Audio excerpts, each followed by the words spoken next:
Hey guys, I wanted to do another card in the series. So I have some Dovecraft The Magic of Christmas paper pack.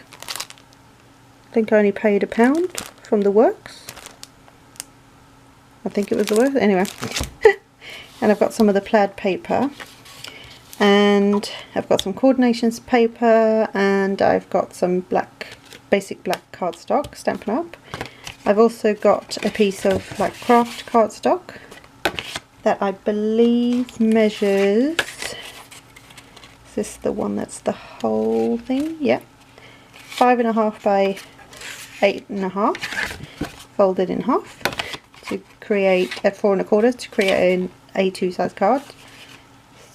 Side fold card, I think is what they call it.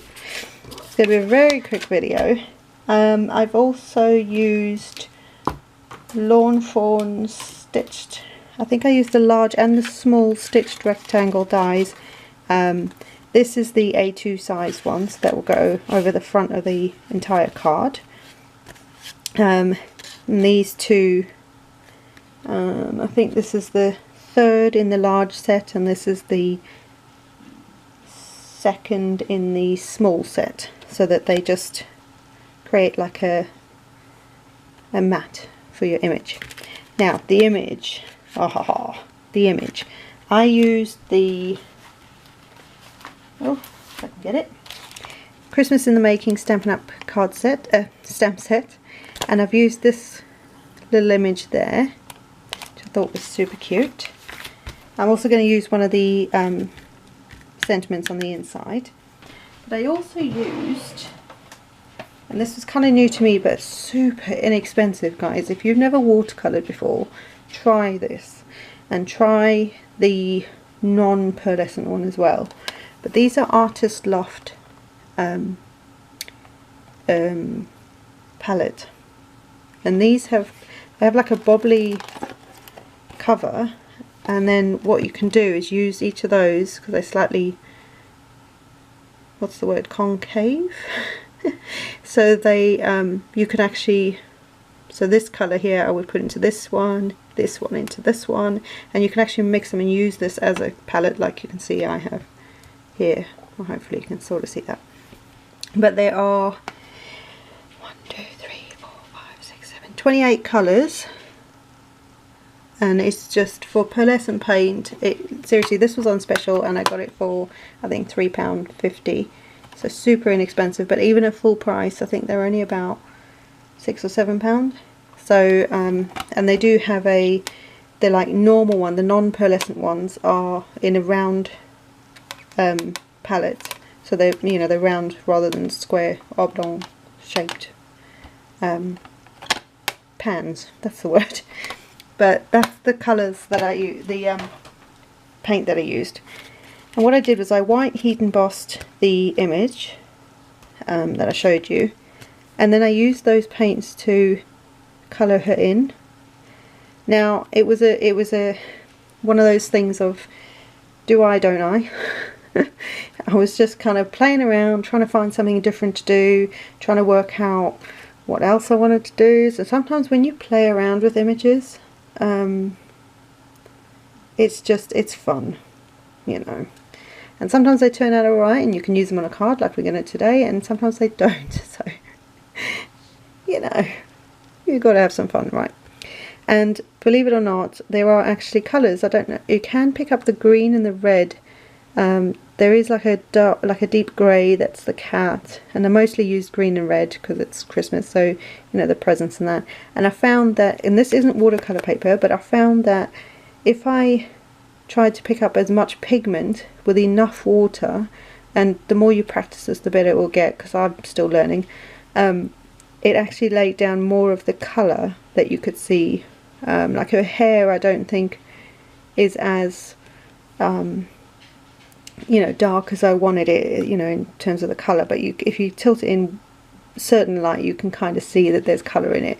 I'm not sure if the camera's actually going to pick that up, but yeah, it was just something different to do. And then and you could do this on any darker coloured cardstock. You can do it on white cardstock and you'll get this lovely pastel look, but on dark cardstock. That was the thing. I wanted to try something really different. And I also grounded her. So by that I mean I just took one of the colours and I just sort of swept the brush either side, and then all the bits behind her and in between where you would imagine something sitting, like this present at the back here, to make sure that that didn't look like it was floating, and that way at least they don't look like they're just midair. So and I love doing that because it just makes the image look more realistic if it can. So that was the plan with that. So that's what I'm going to do, and this is, like I say, this is going to be a really simple card. When you want to do something like this, just heat emboss if that's how you want to do it, or stamp out a bunch of images from a stamp set, even if you don't know what you're going to do with them. Leave enough space around them so that if you want to die cut them or just cut them down, you don't have to use a die for it. You can just cut it straight around it, but leave enough space around them, and then play with your inks and your pens and your pencils and your watercolor pencils and, you know, all those different things, and just, but not all at the same time. So do like I would do just these pearlescent watercolors, or I would just do distress oxide, or I'd just do watercolor pens, or whatever it is, just so that you can play with them, especially if they're new to you, or they're new, you know, a new product that you've got, or, you know, you've never used it before, that kind of thing. And play around with it, and then do some research and watch some YouTube videos and sort of learn as you go. And that's, seriously, that's all I've done with all of this. That's why I think anybody can do this, because I learned. And if I can learn, anybody can learn. Right, the other thing I'm going to use are some Nouveau drops. I've got Silver Moon Dust, which is a glitter drop, and then I've got the Ebony Black, which is just a, well, I say just, it's a crystal drop, and I'm already in love with them. I'm just putting that out there because they are amazing. They're self-level, you know. What more do you know? What more do you need? Right, so I'm going to stamp. The stamp I'm going to use is from the same stamp set, and I'm going to do that first because once I get these on, you need to let this dry overnight. I sometimes leave it for 24 hours before I actually put the card away, just to be on the safe side, because I don't want to mess it up. Oh look, I still got the other video. Right, I'm going to use my Stampin' Magic again, so if this is your first time to my channel, welcome. This is the handle part of the Stampin' Magic, and there's a little corner here. So you're going to pop this plastic sheet that comes with it, you're going to pop the corner into the corner of the handle. You're going to find your ink, that'd be useful. Put your stamp on the block, and you don't move it off the block until you've done your actual card, and you'll see what I mean in a minute. You're going to ink it up, and you're going to place the corner of the block into the corner of the handle. Then you've got your template, as it were. So this image doesn't have to be perfect, as long as you can see enough of it. Then what you're going to do is you're going to take the template, which actually looks quite straight, weirdly enough. You'd be surprised how many times it's not straight. And I'm just going to line the template up, because you can see through the plastic, roughly in the middle-ish, where I want it, or wherever you want it on your card.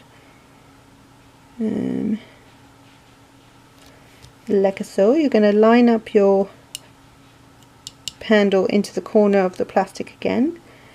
Hold that firm. If this was smaller than this plastic, I would suggest that you use some temporary adhesive on the back of it, or weight it down or something with a acrylic block or something like that, because you don't want that to move, otherwise it's going to be skew anyway. And then you're going to re-ink. Bear in mind you haven't moved your stamp off the block. You're going to do the same thing again. You put the corner into the corner, stamp it down. I hope I put that the right way up. Ooh. You know, you suddenly have that moment of like, oh no, did I put it the right way up? And then there you go. And I still don't get it as straight as I need it. So don't Don't worry if you don't know, start. Right, so super simple. So this is the plaid background. I'm just going to use some tape if I can find it. I'm just going to run that all the way around. Wee, come back.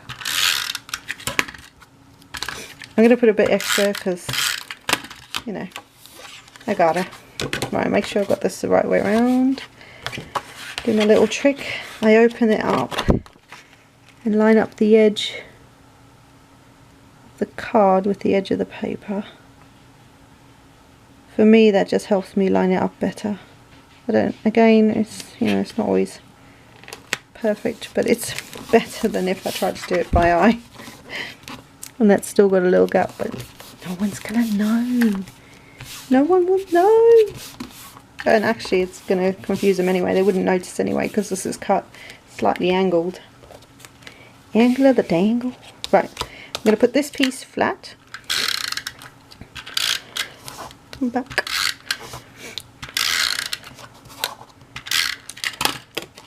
Just gonna line it up in this, in the middle of this little doodad.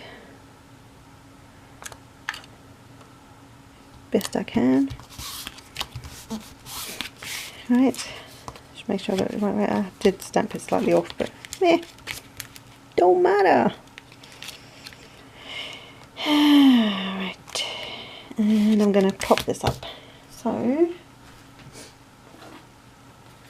just grab some pop dotty things. You can use pop dots, you can use dimensionals, you can use foam, you know, foam tape that's on a roll. You can just cut it down to size, whatever you like. You can put it on there flat and that will still look really good. You can go bonkers like I do with my adhesive. I can't help it. One in the middle for luck. Yeah, I can't help it. I have to just adhesive the hoodas out of everything. I didn't even know what that word is. I'm just making stuff up now. As you do.